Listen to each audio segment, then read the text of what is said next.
kini diayng paghigugma sugo ni sa Ginoo, dili ni atong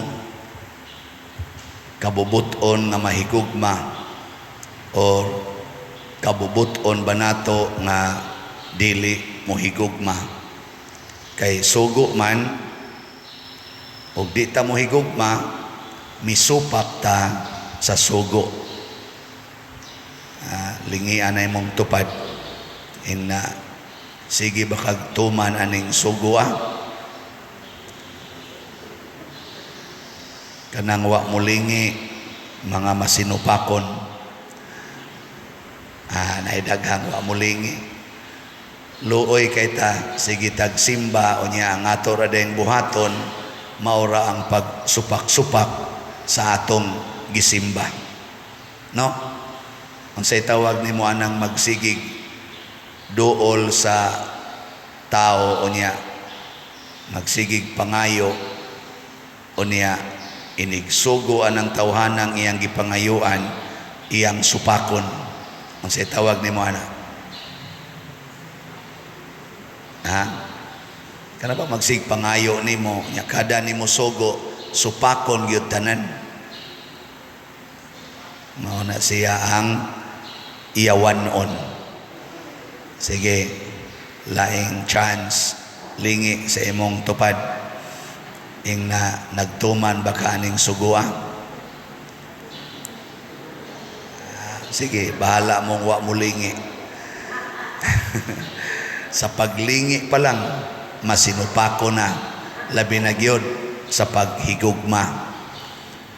Kay kanang nahigugma dili man na tikig og liog, kamao nang mulingi-lingi sa iyang palibot. Pero kanang wa mahigugma, kanang mga garbuhon tagas kay garbo, mao na mga tikig kay mga liog, anala na sige ra ginagtan-aw sa gusto niyang tan-awon. Mga igsuon, sa unang pagbasa gipakita sa atong mga unang mga pangulo sa simbahan ang paghigugma sa mga tao nga nahimong kauban nila pero dili pariha nila o binuhatan ang mga pagano. Kaya ang atong unang mga leaders, mga Hudiyo man to sila, Diyos, kontra nila ang mga pagano, kaaway nila ang mga pagano. Karon kay doon na may nga membro nila lahi man og practices, labi na gining circumcision kanang pagpatuli, kaya mga pagano di man magpatuli. Ang mga Hudiyo, ang para nila ang circumcision timaan man sa ilang pagka-believers sa Ginoo, diha na nagka-sumpaki ay. Pero unsa may gihimos mga leaders, ingon sila dili mo namo hatagan og bugat nga pasunon pasabot ang inyong kultura, dili na namo usbon kay wa man say sala, external sign naman na ang ilang gihangyo mao gyud ang paglikay sa sala, kanang interior nga cleansing, dili ra kay kanang external cleansing. Kita usahay kusog kita sa external, hinay kita sa internal. Kumusta maron sa may imong gisigihag limpyo diha, external o internal?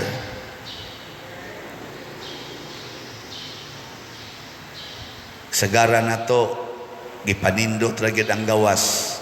Una ang balay panindoton niya kusmod kay ignaw ang tagbalay ngadto sa silingan.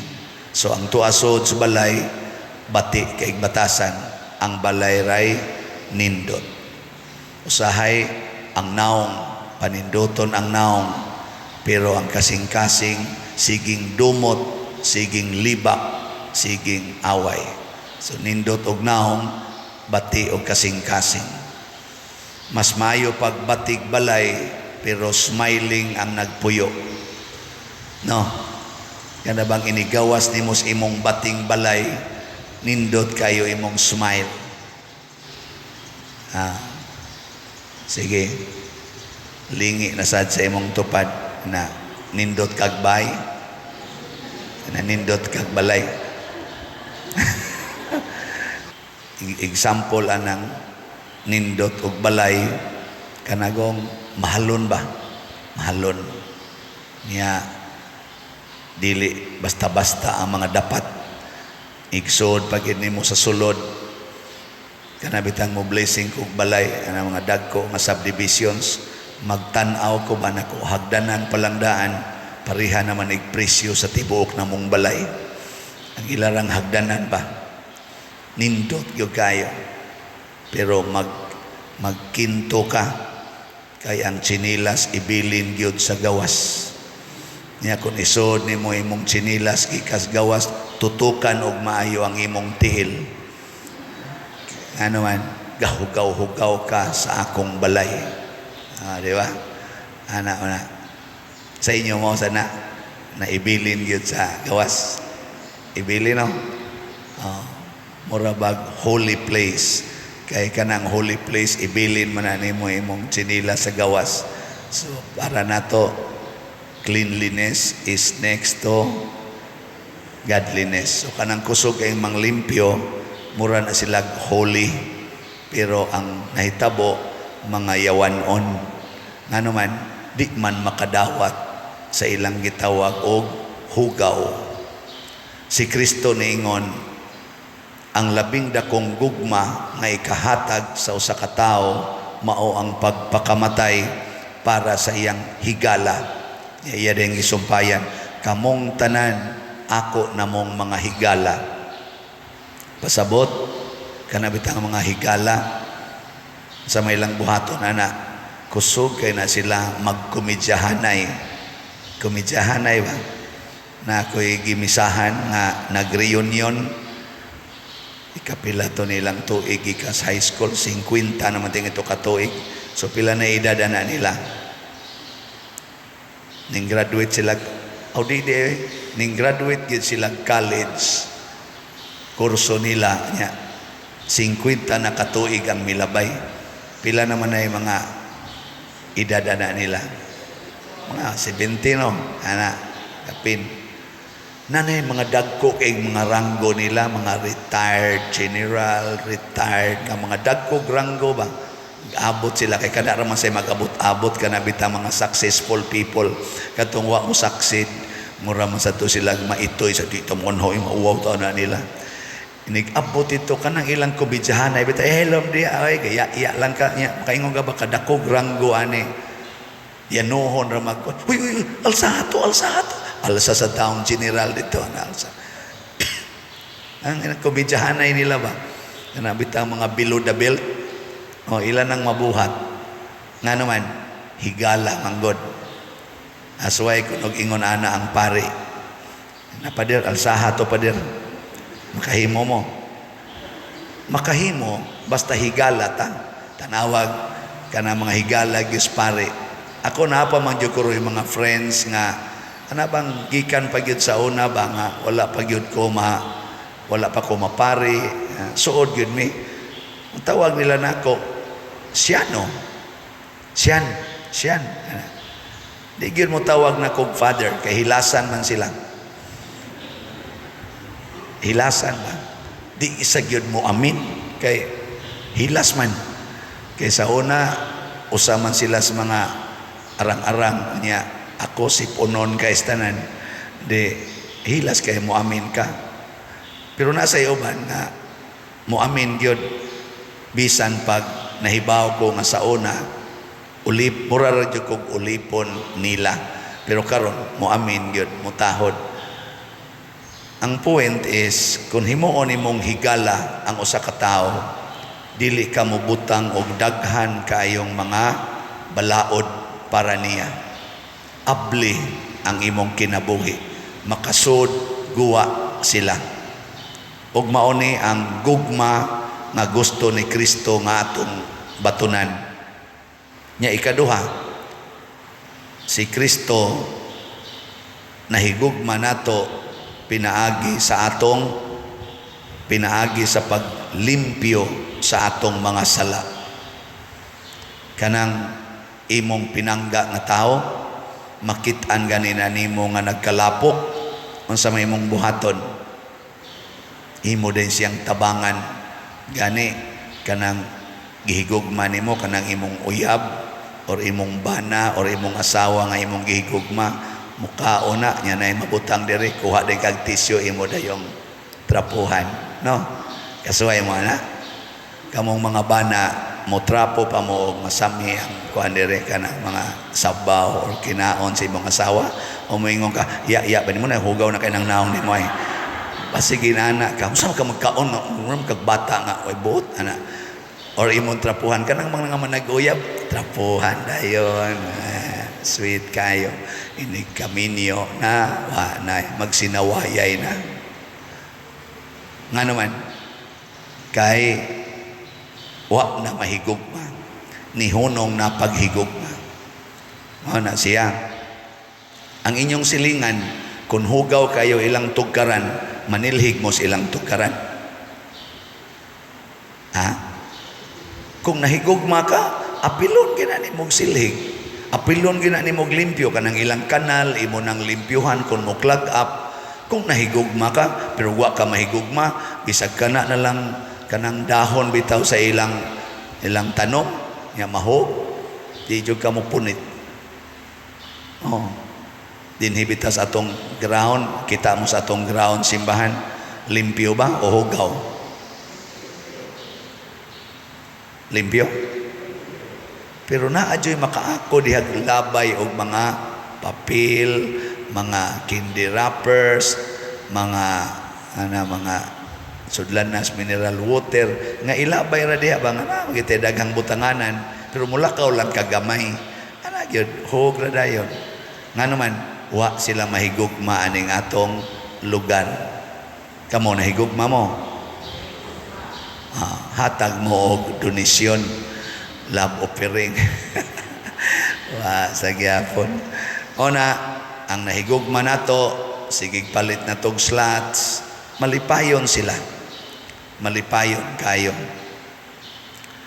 Naay ni testimonya karon kay ang Ginoo lagi di man jud kuno matupngan sa iyang pagkamanggihatagon na siya ay na hospital siya, taas-taas nga higayon, mga tungas buwan, ICU pagyod. Wa siya kabayad sa iyang bill sa hospital. Kay para niya di na to makaber sa insurance kay nilapas na. Pero pagkaayo niya isipasalamat, palit gyapon siya slot diri nato. Few days after kuno gitawagan siya sa insurance company nga makaber ra gyud ang tanan niyang bayronon. Wa ra sa kumingking ang kantidad nga iyang gipalit diri kay sadako kayo niyang bayronon sa ospital nga covered sa insurance. Siya grabihas Ginoo, Pader, no? Milagro ni Pader nako. Posible sad nga milagro, pero ang Ginoo nahigugma manggod nato. Hindi gid na siya mobiya. Karon kita dinhi na sa tay akong giingon natay problema ang pagbayad anang luna diha pikas nga atong giabangan, baligya man ang Renato unta, pero galisod patag pangita og ibayad nya inyong paminaw na kay mahigugma nato diha na bahala mo diha magampo ta, no? Ana ay mahigugma maoy mo bayad. Joke.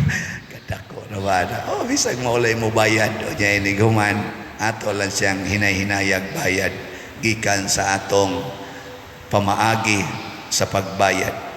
Basin pa na ay mga tao ingon ana ipadas Ginoo ba or mga pamaagi nga makabayad ta diha tungod kay makaayo man na sa atong simbahan, makapalambo sa atong pagtuo, makapalambo sa atong community isip simbahan. Muna nya malipay pod ang tagiya. Ang tagiya ba malipay pod nga dili bitaw unya-unyaon or dugay kaayo nga mabayran. Musabot sa tastag mga tagiya diha nga naa sila'y desire nga matagamtam sa nila ang kalipay para ng maong properties nila.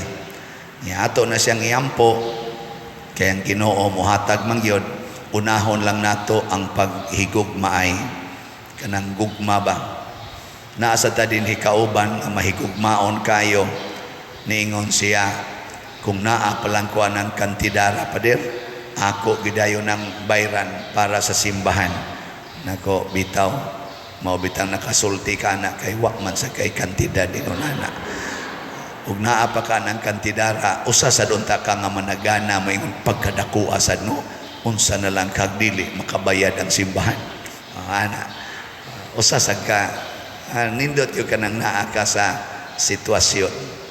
Pero man ginay moabot basta ang Ginoo nay mulihok ano man kay iyatang gihigugma, iyatang giatiban, og kon kini nahasubay sa iyang kabubuton, iya ginang ihatag ang katumanan. Munang relax lang. Nasay kasigi ingon ako, pader patrabaho ako des imong parokya. Nako sa tinud-anay sobra na gyud kayo ang amo diring trabahante. Ang uban ko magtunga na las ground na asang limpyuhan kay wa na may trabahoon. Ana kay gi-accommodate yun. Hindi siya padir di yun pwede kay mamatay na gid misgutom na ko kana noon. Ikamatay nimo ako yung kang misahan. Kay di isa nimo hubas ang among misa, pero relax lang. Akong gingnan ba, relax lang. Ay kay karatol. Dili ang kwarta mo'y makaluwas anang imong kalisod. Relax lang. Duol sa Ginoo. Wag tanga ng imong mga sala. Unsay imong mga sala, wag tanga. Makakita gyud kag nindot kayong mga grasyas imong kinabuhi. Moro sa nay atong i-apply sa tong kaugalingon. Relax lang. Sana maghigugmaay lang kita kanunay.